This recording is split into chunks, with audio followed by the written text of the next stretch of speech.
Romanos capítulo 3. Vamos a leer los versículos 23, 24, 25 y 26. Dice así la palabra de Dios. Por cuanto todos pecaron y no alcanzan la gloria de Dios, siendo justificados gratuitamente por su gracia por medio de la redención que es en Cristo Jesús, a quien Dios exhibió públicamente como propiciación por su sangre a través de la fe, a fin de demostrar su justicia, porque en su tolerancia Dios pasó por alto los pecados cometidos anteriormente, para demostrar en este tiempo su justicia, a fin de que Él sea justo y sea el que justifica al que tiene fe en Jesús. Amén. Vamos a hablar de esa palabra que está en el versículo 25, la palabra propiciación. ¿La ven ahí? Dice, a quien Dios exhibió públicamente como propiciación. Vamos a hablar de eso en esta mañana. Y propiciar es una palabra poco usada en nuestro contexto, en nuestro hablar diario, pero la entendemos. Propiciar es pacificar la ira del ofendido, apaciguar el enojo de alguien que está ofendido. En este caso, el que está ofendido es Dios, y el que pacifica es Dios mismo en Cristo Jesús. Esa es la propiciación. Cuando Cristo murió en la cruz, Él absorbió toda la ira de Dios, y habiendo sido resuelto el problema de la ira de Dios, tenemos paz para con Dios en Jesucristo. Y el punto neurálgico de la propiciación es la ira de Dios, porque la ira se interpone entre Dios y el hombre. Y mientras la ira de Dios esté entre Dios y el hombre, es imposible que el hombre pueda tener una relación con Dios. Pero por medio de Cristo, dice la palabra que habiendo sido justificados, habiendo sido propiciados, por medio de la fe tenemos paz para con Dios en Jesucristo. Amén. Entonces le decía que el punto neurálgico es la ira. Dios está airado a causa del pecado. Ahora bien, ese concepto de que Dios está airado no es muy común en nuestra cultura, en nuestros tiempos. La gente habla, bueno, yo estoy de acuerdo con un Dios de amor, pero no con un Dios de enojo y de ira. Pero déjenme decirles que un Dios de amor sin un Dios de enojo y de ira no existe. Así. Bueno, permítame darle algunas ilustraciones que la voy a mencionar ahora, pero que la vamos a mencionar varias veces más mientras yo le voy hablando en esta mañana. Quizás algunas de estas ustedes se pueden identificar. Vamos a imaginar, no voy a decir que esto sucedió, pero vamos a imaginar por un momento un padre que se va de viaje por algo del trabajo. Es un jueves en la tarde y le dice a su hijo mayor de 18 años, hijo, mira, me tengo que ir para Miami, pero yo vuelvo el domingo en la tarde. No pude planificarlo porque esto fue algo rápido. Me llamaron y tengo que salir corriendo para el aeropuerto. Pero no importa, aquí te dejo mi tarjeta de crédito.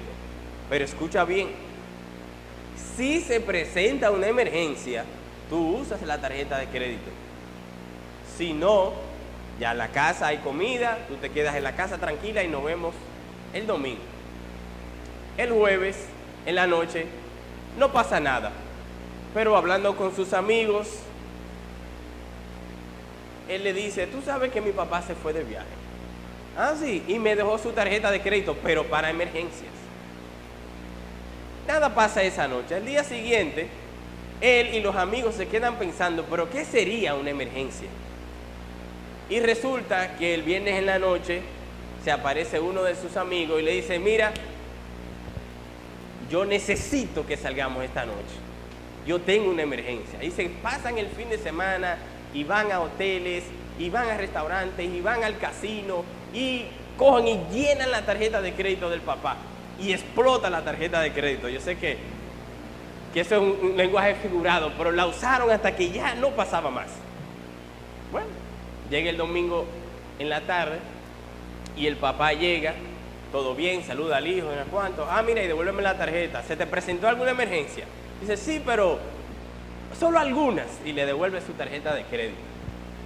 Llega el día de corte de la tarjeta de crédito y le llega un estado de cuenta al papá. Cargos de casino, hoteles, restaurantes, miles y miles de pesos de emergencias. Ahora díganme ustedes, ¿cómo se va a sentir el papá? Si tú fueras el papá, ¿cómo tú te sintieras? ¿No te sentirías enojado? ¿No estarías airado? ¿Por qué? Porque ha habido una injusticia. Pero le voy a dar otro ejemplo. Vamos a asumir, ya estoy un poco más serio, un hombre, trabajador, dueño de empresa, se enamora de una joven. Y la joven realmente nunca había salido de Los Minas. Era una joven que venía de una familia humilde. Pero él la enamora, la ama, se casa con ella, se la lleva a París y allá le compra ropas y lujos. Y después del primer año de casado, un día llega ese hombre a su casa y su enamorada, su mujer, está con otro hombre. Si tú fueras ese hombre, ¿cómo tú te sentirías? ¿No te sentirías enojado y airado? Te voy a dar otro ejemplo más. Un hermano mayor. El hermano mayor tiene un hermano menor, ellos son dos. Y toda la vida él ha sospechado de que su hermano menor le quiere quitar su herencia. Y toda la vida él ha sospechado que su mamá está junta con el hermano menor para quitarle su herencia. Pues ya el padre está un poco avanzado en edad. El papá no podía ver bien y no podía escuchar bien. El hijo se fue un día de viaje fuera a una tierra lejana. Y mientras estaba en esa tierra lejana, el hijo menor y la mamá pudieron hacer un plan para que el padre firmara un testamento y al morir toda la herencia fuera al hijo. Cuando el hijo mayor llega de viaje y se encuentra con esta situación, que el padre ha muerto y toda la herencia por medio de las manos de los abogados ha ido al hijo menor. Y la madre y el hijo menor están viviendo en lujos. Y él ahora tiene que empezar desde cero. Si fueras tú ese hermano mayor, ¿cómo tú te sentirías? ¿Por qué yo le traigo esos tres ejemplos? Porque la Biblia nos enseña que nosotros hemos sido creados a imagen de Dios. Y una de las cosas que podemos sentir como imagen de Dios es el enojo por las injusticias. ¿Te das tú cuenta que la Biblia no dice que no te enojes? La Biblia dice, enójate, pero no peques. ¿Por qué? Porque es natural en nosotros que nos enojemos cuando hay una injusticia. Ahora la pregunta es, ¿cómo es el enojo de Dios? El enojo de Dios no es un enojo arbitrario, no es un enojo pecaminoso, salvaje, que está tirando libros y solamente está enojado y voceando. No, Dios está enojado por causa de tu pecado y por causa de mi pecado. Eso es lo que dice la palabra de Dios. Miren conmigo en Romanos capítulo 1, un poco más atrás, el versículo 18. Romanos 1, 18. 2 páginas más atrás. Dice, porque la ira de Dios se revela desde el cielo contra toda impiedad e injusticia de los hombres, que con injusticia restringen la verdad. Mira Romanos capítulo 2, versículos 6 al 9. Dice, desde el versículo 5: mas por causa de tu terquedad y de tu corazón no arrepentido, estás acumulando ira para ti en el día de la ira y de la revelación del justo juicio de Dios, el cual pagará a cada uno conforme a sus obras. A los que por la perseverancia de hacer el bien buscan gloria, honor e inmortalidad, vida eterna. Pero a los que son ambiciosos y no obedecen a la verdad, sino que obedecen a la injusticia, ira e indignación. Habrá tribulación y angustia para toda alma humana que hace lo malo, del judío primeramente y también del griego. Entonces, ¿cuál es el problema?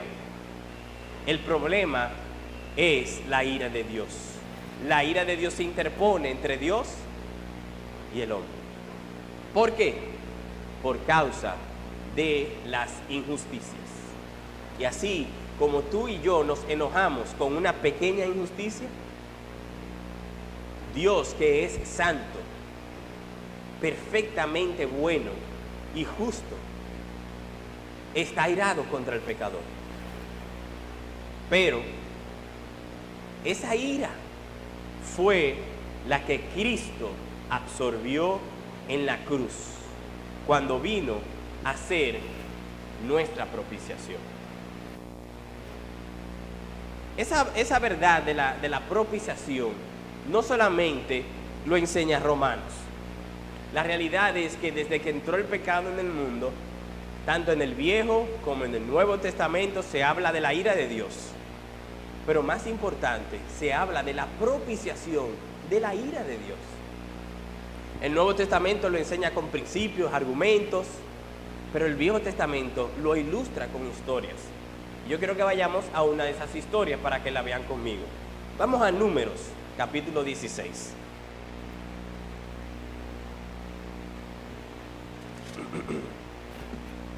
Números, capítulo 16.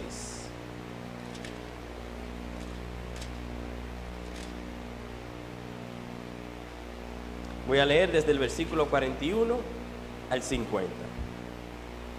Números 16, 41 al 50. En mi Biblia está en la página 209. Número 16, 41 al 50. Dice así: pero al día siguiente toda la congregación de los hijos de Israel murmuró contra Moisés y Aarón, diciendo: vosotros sois los que habéis sido la causa de la muerte del pueblo del Señor.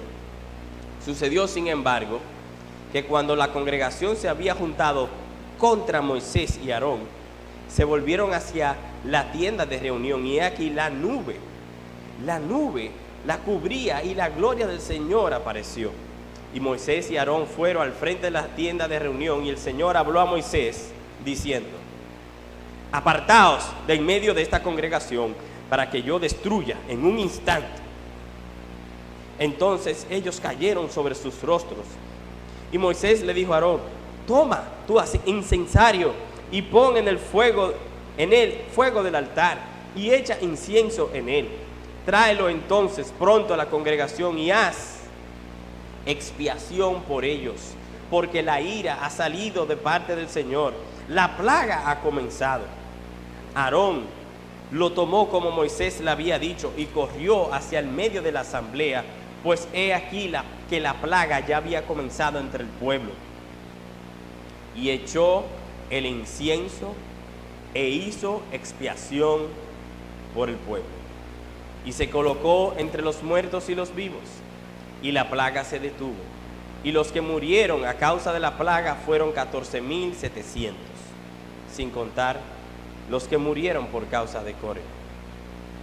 Después Aarón regresó a Moisés a la puerta de la tienda de reunión, pues la plaga había sido detenida. ¿Qué fue lo que pasó? Dios le dio instrucciones al pueblo. Dios alimenta al pueblo. Dios protege al pueblo. Dios le da sombra al pueblo. Dios pone una columna de fuego para guiarnos en la noche. Dios le pone una nube para guiarlos y cuidarlos durante el día. Dios le da un líder para que los proteja. Dios le da un camino para que los animales no los molesten, para que los enemigos no los destruyan. ¿Y qué hace el pueblo? Se queja, murmura y dice: Dios no sabe lo que está haciendo. Dios es un injusto, Dios es un abusador. ¿Por qué no nos dejó a nosotros en Egipto que estábamos mejor? ¿Y qué sucede? Así como a ti y a mí no sucede, Dios se enoja. Después de tanta bondad, el pueblo se comporta de esa manera. Y comienza la ira. Pero date cuenta que en esta historia comienza la ira por un lado, pero por el otro lado Dios le provee al pueblo una manera de detener la ira. Y cuando Aarón lleva el incensario, la ira es apaciguada. Esa es la propiciación.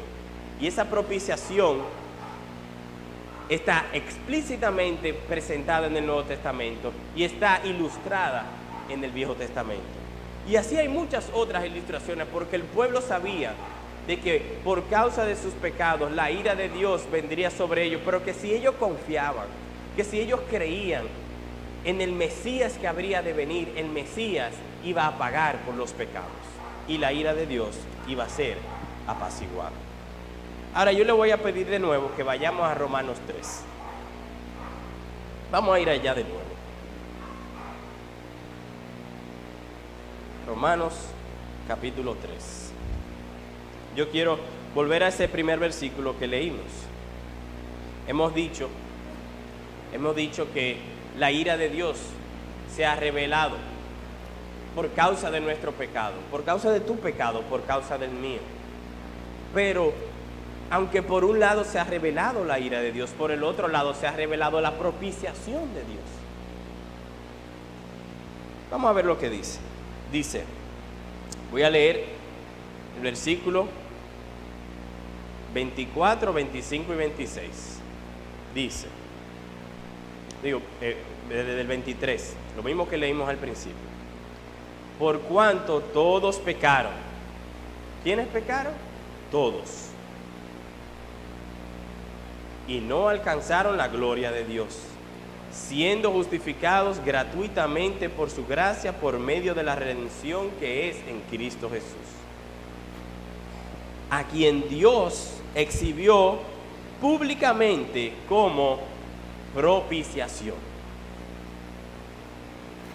Y eso es lo que nosotros estamos viendo. Por su sangre a través de la fe, a fin de demostrar su justicia, porque en su tolerancia Dios pasó por alto los pecados cometidos anteriormente.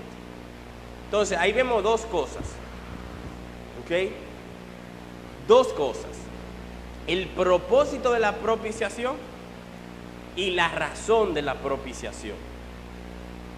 Dice aquí que el propósito de la propiciación, versículo 25, dice, a fin de demostrar su justicia. Y yo voy a tratar de ilustrarlo con las ilustraciones que hicimos al principio. Vamos a decir, ¿se acuerdan del padre que le prestó la tarjeta de crédito al hijo y el hijo abusó y el padre se enojó? ¿Se acuerdan de eso? Vamos a decir que llega la mamá y la mamá le dice al papá: mira, dice Juancito que lo perdone, que él está arrepentido, que él no lo va a volver a hacer.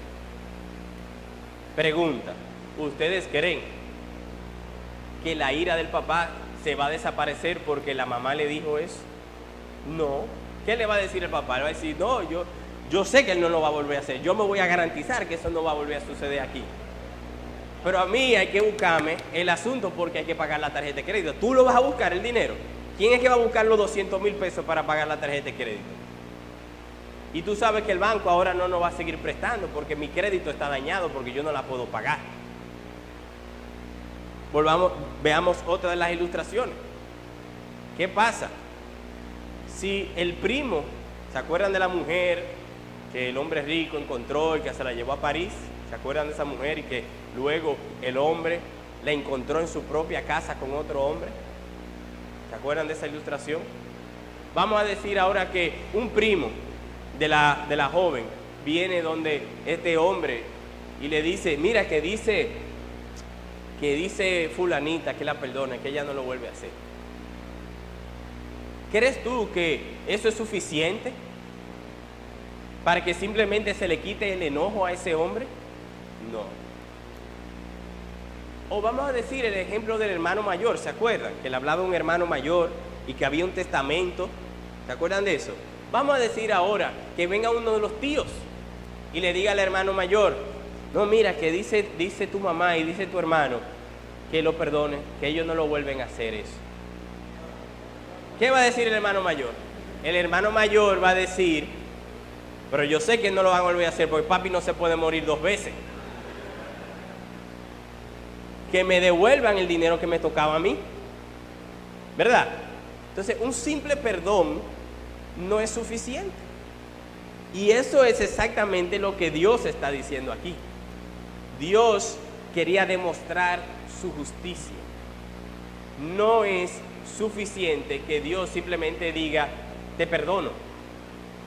El pecado que tú cometiste, el pecado que yo cometí, necesita ser restaurado. Vamos a la misma ilustración. Si la mamá le dice, mira, dice tu hijo que lo perdones. Y déjame decirte que aquí está el dinero que él gastó. Y no nada más eso. Aquí hay 1 millón de pesos más para restaurar el daño que él hizo. Entonces el papá dice, bueno, pues está bien, porque ya se restituyó el daño, ¿verdad? O vamos a decir el caso del hermano mayor. El caso del hermano mayor, donde el tío dice, mira, tu papá dejó 10 millones de pesos. Y yo sé que tu hermano y tu mamá hicieron eso. Ellos piden que lo perdones. Pero déjame decirte que de parte de un tío lejano había una herencia para ellos. Y esa herencia es más grande que la de tu papá. Y aquí toda la herencia para ti. Perdónanos. Y él dirá, bueno, sí, ok. Yo lo perdono porque ha habido una manifestación de perdón. Entonces, ¿qué es lo que está sucediendo en este evento cósmico de la cruz? Que en la cruz de Jesucristo, Dios está presentando toda su justicia y está presentando toda su misericordia y la está uniendo en la cruz. No solamente Dios está diciendo, a fulano lo perdono. No, es que los pecados de él lo está echando sobre el madero. Mis pecados Dios lo está propiciando sobre el madero. Y no nada más eso, sino que todo el daño que yo hice y todo el bien que dejé de hacer, toda la obediencia que me faltaba, está siendo puesta a mi cuenta. Entonces Dios dice, en la cruz yo puedo perdonar porque Jesucristo lo pagó. En la cruz tus pecados pueden ser perdonados porque Cristo los pagó. No es simplemente que Dios, te perdono, no. Él demostró su justicia. Y eso es mucho de lo que hace falta conversar hoy día. Por eso es que la gente no quiere hablar de un Dios de ira, porque no entienden la justicia de Dios. Pero solamente la justicia de Dios es definida en la cruz de Jesucristo. ¿Tú te das cuenta lo importante que es para Dios la justicia? ¿Tú te das cuenta para Dios el daño que ha hecho el pecado? Si tú no entiendes eso, nunca vas a entender la cruz. Porque Cristo fue inocente. Cristo fue sin pecado. Pero Él murió por ti. Murió por mí. Para demostrar la justicia de Dios. Ese es el propósito de la propiciación. Pero también está la razón. Dice aquí el versículo 25, a quien Dios exhibió públicamente como propiciación por su sangre a través de la fe. ¿Para qué? A fin de demostrar su justicia. ¿Por qué? Porque en su tolerancia Dios pasó por alto los pecados cometidos anteriormente. ¿Qué significa eso? Bueno, imagínate por un momento que 800 años antes de que Cristo muriera en la cruz, tenemos la historia de David que leyó el hermano hace unos 40 minutos. ¿Ustedes se acuerdan de la historia? ¿Ustedes saben quién era Urías Eteo? Urías Eteo era uno de los 30. David tenía un ejército y dentro del ejército habían 30 hombres que eran los mejores guerreros. Era el equipo SWAT de David. Era el equipo que cuando había que hacer un trabajo especial, los 30 lo hacían. Eran aquellos que estaban encargados de la vida del rey. Eran aquellos que estaban encargados de la familia del rey, de los bienes del rey. Los hombres más valientes de Israel. ¿Qué hizo David con uno de sus mejores hombres? Tomó su mujer, abusó de la confianza, se acostó con su mujer, luego mandó a buscar a Urías para que fuera a su casa para esconder el pecado. Pero Urías dijo: jamás puedo yo ir a mi casa mientras mis compañeros están en la guerra. Y como David no pudo convencerlo a que fuera a su casa, y como David no quería que nadie supiera del pecado, David lo asesinó. David engañó, mintió, abusó, adulteró, traicionó. Y entonces, ¿qué pasó con David? David dijo: Dios, perdóname. ¿Y qué hizo Dios? Dios lo perdonó. ¿Cómo es posible que Dios perdone a un hombre que hizo eso? La respuesta está en la propiciación. Como Dios había perdonado 800 años antes con una simple palabra: te perdono, era necesario que públicamente Dios crucificara a su Hijo para que se viera que Él toma en serio el pecado. Para que se viera que para Él, cuando Él perdona, Él paga el pecado. Eso hizo Dios con tu pecado.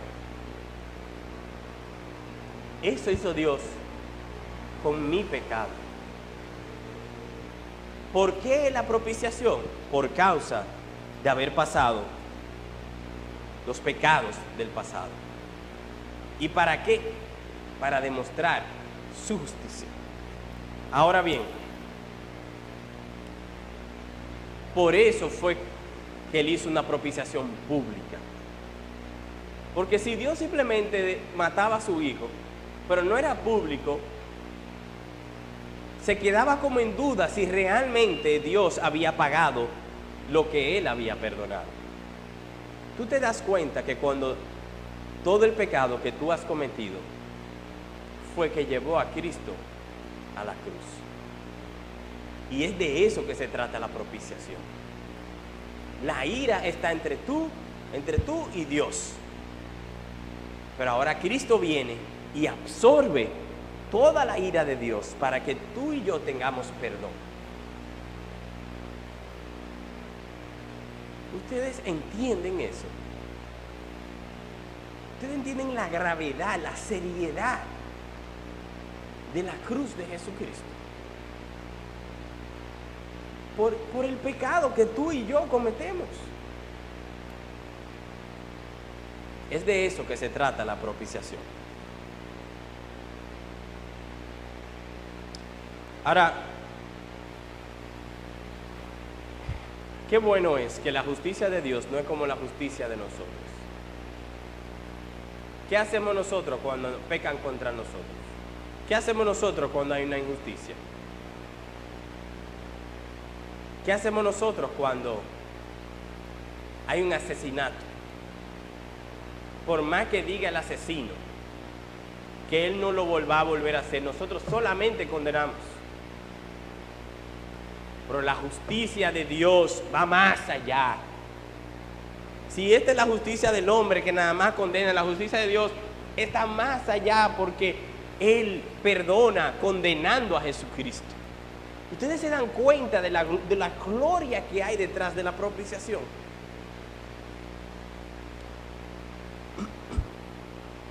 Pero también Dios lo hace así para que ni tú ni yo podamos jactarnos.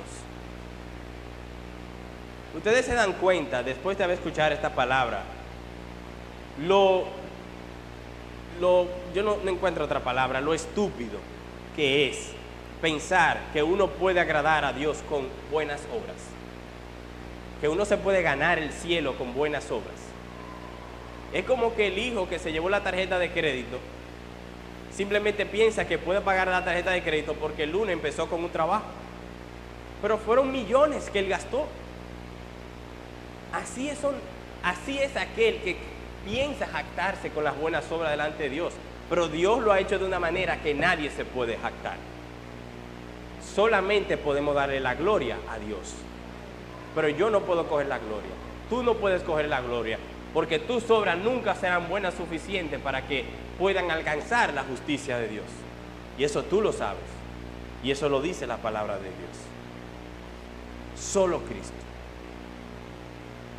Y es por eso que si lo entendemos, si verdaderamente lo entendemos, nos humillamos a los pies de Cristo. Y es por eso que si nosotros verdaderamente entendemos la propiciación, cantamos.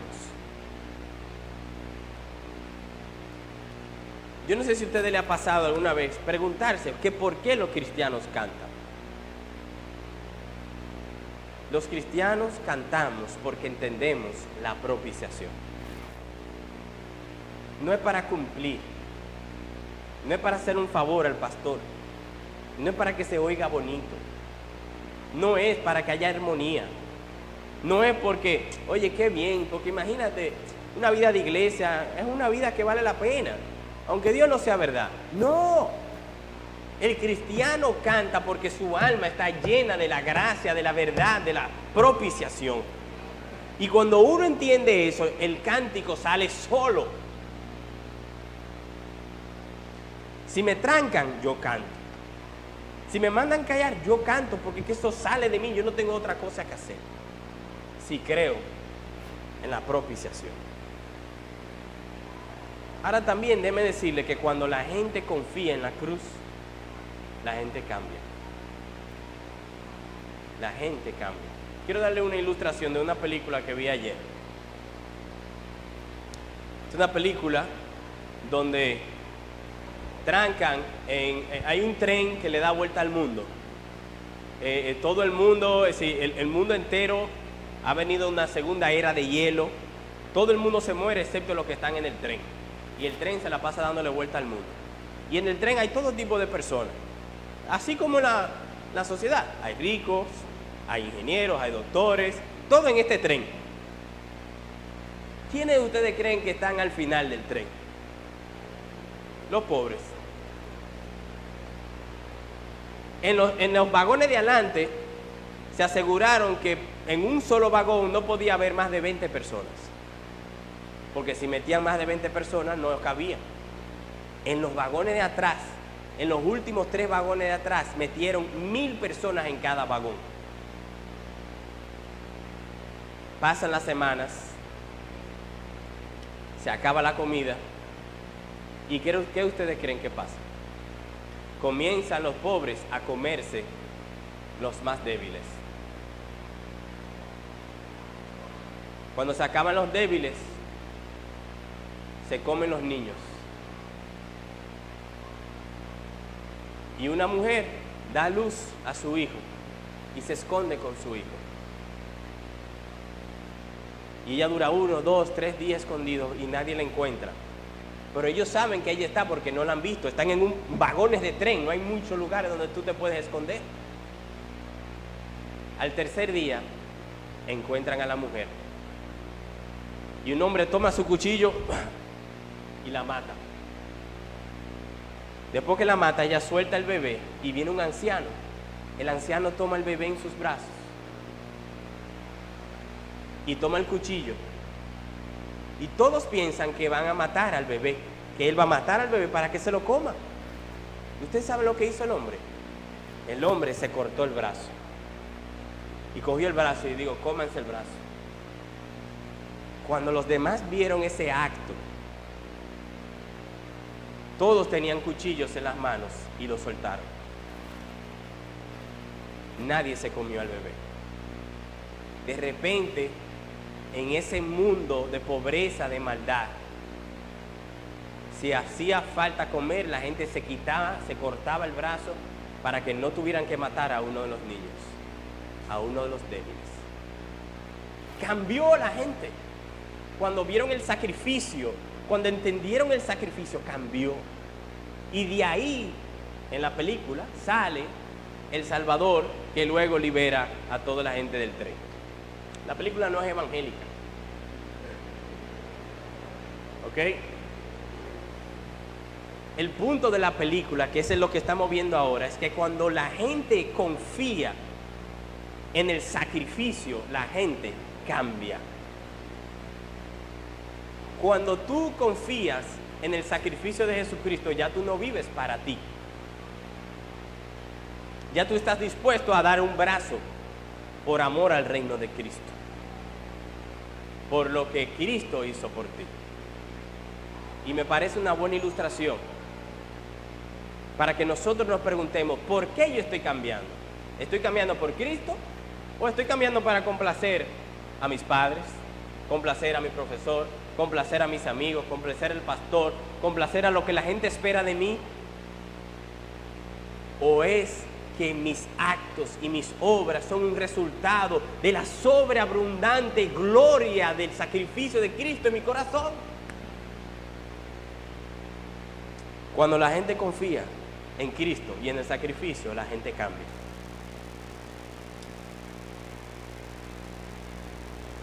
El que ha sido perdonado vía la propiciación es una persona que toma muy en serio el arrepentimiento y perdona fácil. ¿Cómo así? Bueno, mira, funciona de la siguiente manera. Si yo realmente creo que Dios sacrificó a Cristo por mí, yo me doy cuenta que Dios lo hizo a un costo muy alto, ¿verdad? Entonces eso significa que el día que yo peco y voy a arrepentirme con quien he pecado, yo estoy dispuesto a pagar lo que haya que pagar para que el otro me perdone. Yo estoy dispuesto a pagar un alto costo porque Dios paga un alto costo. Pero si estoy del otro lado y es que han pecado contra mí, yo perdono fácil. ¿Por qué? Porque ya Cristo lo pagó. No podemos ser como aquellos que dicen, bueno, él dice que se arrepintió, pero ahora tiene que dar fruto.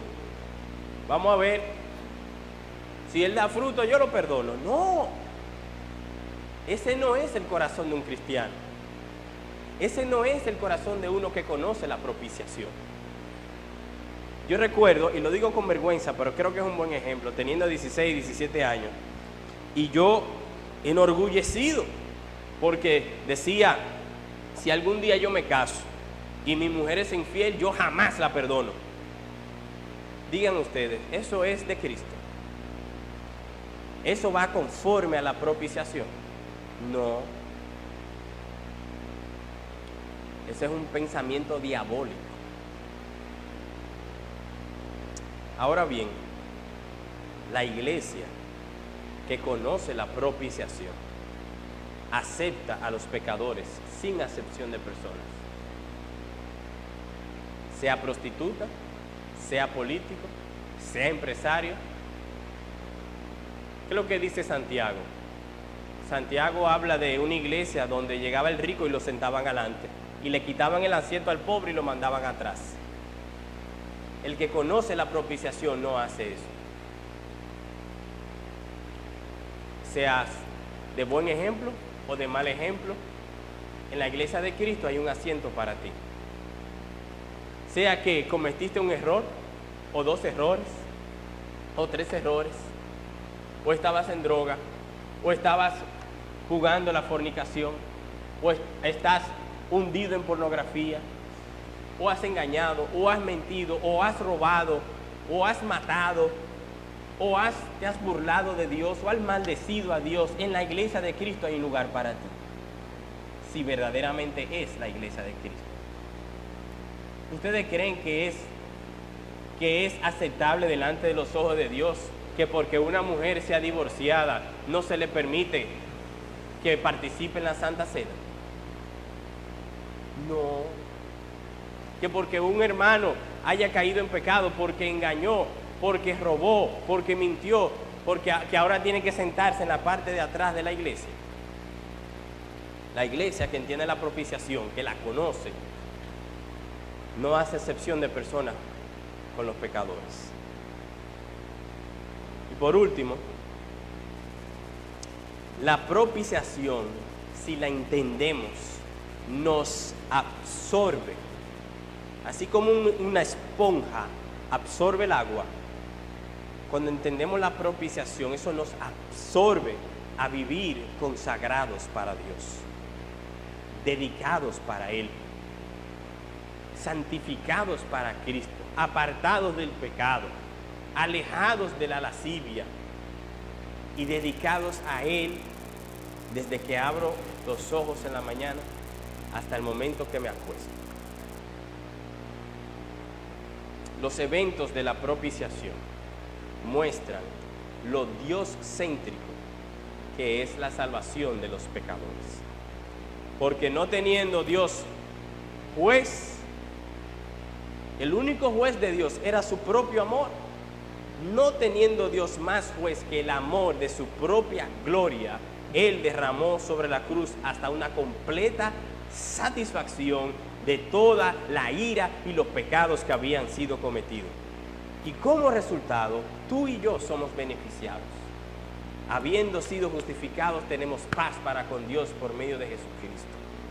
Para que todo aquel que murió juntamente con Cristo, en todo esto Dios sea justo, perfecto, bondadoso, misericordioso, y nosotros seamos los justificados, bendecidos, salvados, propiciados, y tengamos paz para con Dios desde hoy y para siempre. Amén. Dios le bendiga.